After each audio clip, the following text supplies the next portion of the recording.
last few classes, we have discussed about the different types of unit cells. And we got to know that atoms are present at 4 different positions. Well, I hope you guys remember that what those positions are. Well, let me recall it for you. Atoms are present at the corners of unit cell, or atoms are present at the face center of unit cells, or sometimes the atoms are present at the edge center. And one more that we did was that atoms are present at the body center. In today's class, we will learn how to calculate the value of Z, or what we call as the number of particles in a unit cell. Well, before that, we need to understand the contribution of different positions in an atom. And first of all, let's start with the corner position and how do they contribute. Let's try to understand the contribution of the particular corner with the help of this atom. What we have to do? Let's first of all cut this unit cell into half. What is happening? Well, it is just like if I cut the apple into half. I am left with half of it. Now further, I cut the other half of it. What happens now?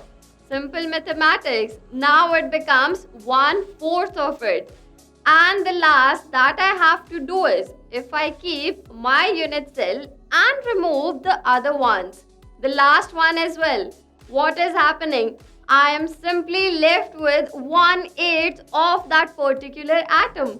And that's what the contribution of corner position is.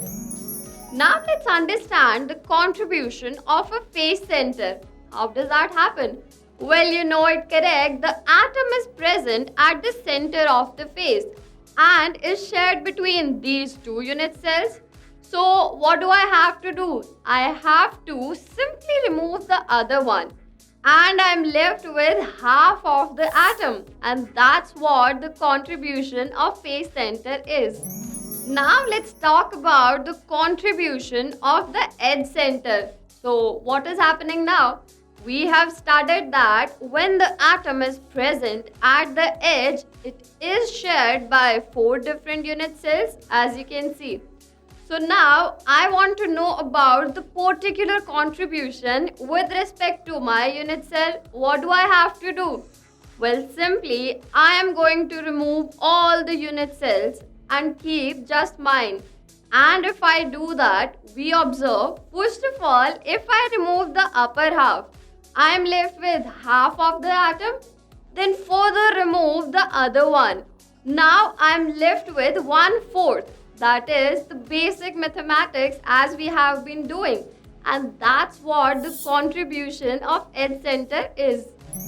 Now, what about the contribution of atom in the center of the body?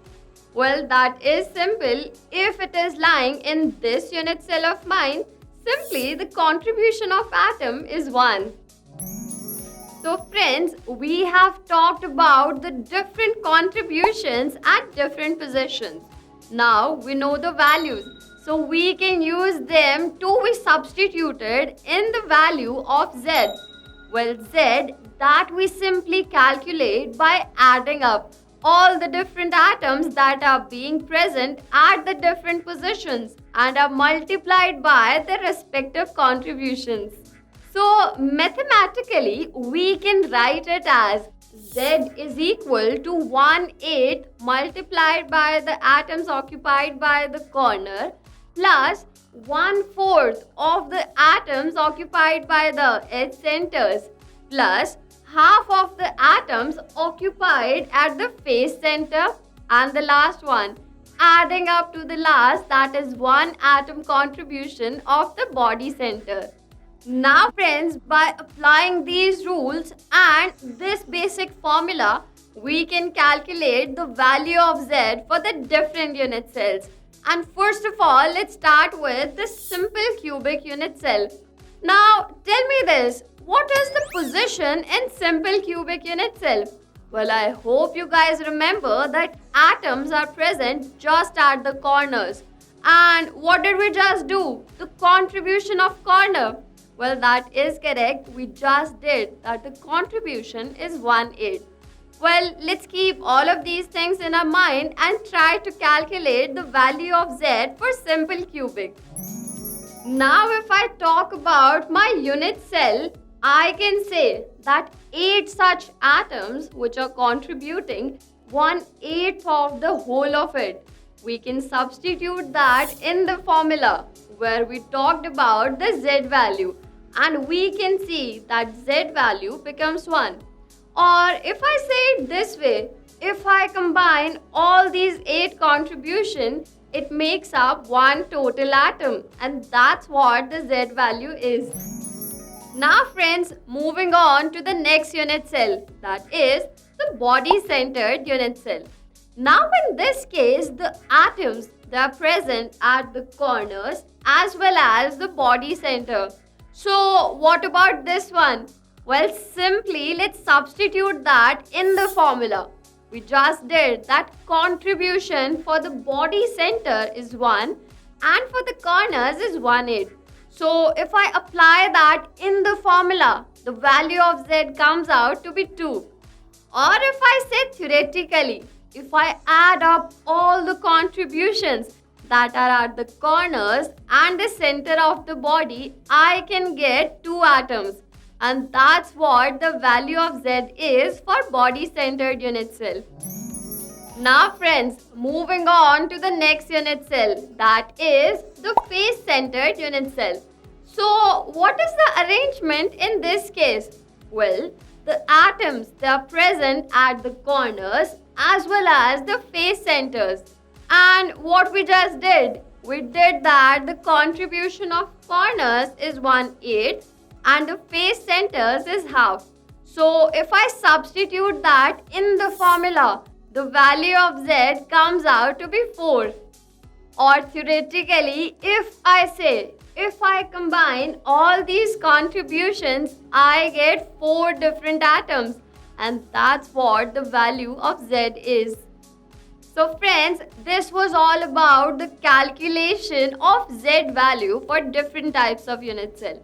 Well, in our next class, we will talk about some other parameters. Before that, let's summarize what we have learned so far. Atoms are present at 4 positions in a unit cell, namely corners, face center, body center, edge center.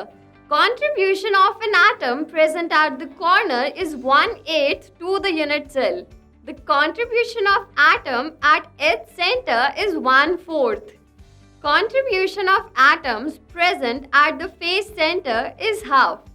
The contribution of atom present at the body center is 1.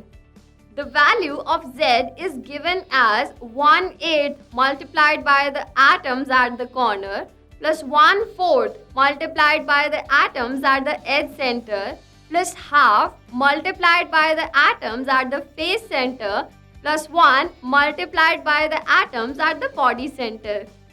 The value of Z for simple cubic unit cell is 1. The value of Z for body-centered unit cell is 2. The value of Z for face-centered unit cell is 4.